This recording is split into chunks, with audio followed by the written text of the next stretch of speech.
कुत्तों का गवाह केस 2009। एक अनोखा लेकिन चौंकाने वाला अपराध। साल 2009, मुंबई का पॉश इलाका पेडर रोड। एक अमीर बिल्डर राजीव मल्होत्रा अपने आलीशान बंगले में मृत पाया गया। मौत का कारण 3 गोलियां, लेकिन घर का दरवाजा अंदर से बंद था। कोई जबरदस्ती का निशान नहीं था और सबसे चौंकाने वाली बात, कोई इंसानी गवाह नहीं था, सिर्फ 2 पालतू कुत्ते। पुलिस के लिए यह केस किसी पहेली से कम नहीं था। कमरे की खिड़की बंद थी, सीसीटीवी फुटेज में कोई संदिग्ध नहीं दिखा और घर के नौकरों ने बताया कि जब गोली चली तब वे किचन में थे। इंस्पेक्टर अभय शर्मा केस के लीड अधिकारी थे। उन्होंने पूरे घर का मुआयना किया, लेकिन कोई ठोस सुराग नहीं मिला। पुलिस ने पड़ोसियों से पूछताछ की, लेकिन किसी ने भी गोली चलने की आवाज नहीं सुनी थी।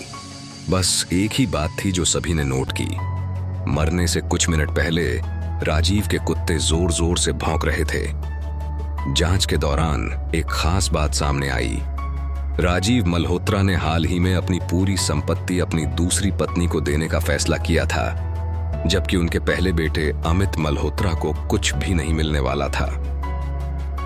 पुलिस को शक हुआ कि कहीं अमित ने ही हत्या तो नहीं करवाई, लेकिन अमित के पास पुख्ता अलीबी था। हत्या के समय वह दिल्ली में था और उसकी फ्लाइट रिकॉर्ड्स भी यही कह रहे थे। केस में कोई इंसानी गवाह नहीं था, पर पुलिस ने कुछ अनोखा करने की ठानी। दोनों कुत्तों को फॉरेंसिक एक्सपर्ट्स के पास ले जाया गया। एक साइंटिस्ट ने सुझाव दिया कि कुत्तों की हरकतों को देखकर अपराधी का पता लगाया जा सकता है। उन्होंने एक एक्सपेरिमेंट किया।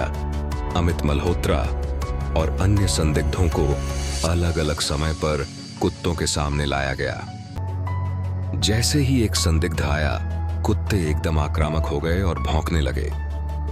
इस व्यक्ति का नाम था विशाल मेहरा, जो राजीव मल्होत्रा का पुराना बिजनेस पार्टनर था। विशाल को कड़ी पूछताछ के लिए बुलाया गया। पहले तो उसने कुछ नहीं कहा, लेकिन जब पुलिस ने उसके फोन रिकॉर्ड्स खंगाले तो सच सामने आ गया। राजीव और विशाल कभी बिजनेस पार्टनर हुआ करते थे, लेकिन कुछ साल पहले दोनों में पैसों को लेकर झगड़ा हुआ था। राजीव ने विशाल को अपने प्रोजेक्ट से निकाल दिया था, जिससे विशाल बुरी तरह नाराज था। उसने बदला लेने के लिए एक प्लान बनाया। हत्या के दिन विशाल ने राजीव को बिजनेस मीटिंग के बहाने घर बुलाया और एक साइलेंसर वाली पिस्तौल से उसकी हत्या कर दी। इसके बाद उसने खिड़की से रस्सी के जरिए बाहर निकलने की कोशिश की, लेकिन अचानक उसके पैर फिसल गए और रस्सी वहीं पर फंस गई। उसने जल्दी से घर का दरवाजा अंदर से बंद किया और किसी तरह दूसरी तरफ से बाहर निकल गया। विशाल को लगा कि कोई उसका नाम नहीं ले पाएगा, लेकिन वो कुत्तों को भूल गया था। उन्होंने उसे पहचान लिया और उसकी मौजूदगी पर तुरंत भौंकना शुरू कर दिया। यही उसकी सबसे बड़ी गलती साबित हुई। पुलिस के पास अब पुख्ता सबूत थे। विशाल को गिरफ्तार कर लिया गया और उसे आजीवन कारावास की सजा सुनाई गई। यह केस भारत में पहली बार हुआ मामला था जहां कुत्तों की प्रतिक्रिया से अपराधी पकड़ा गया।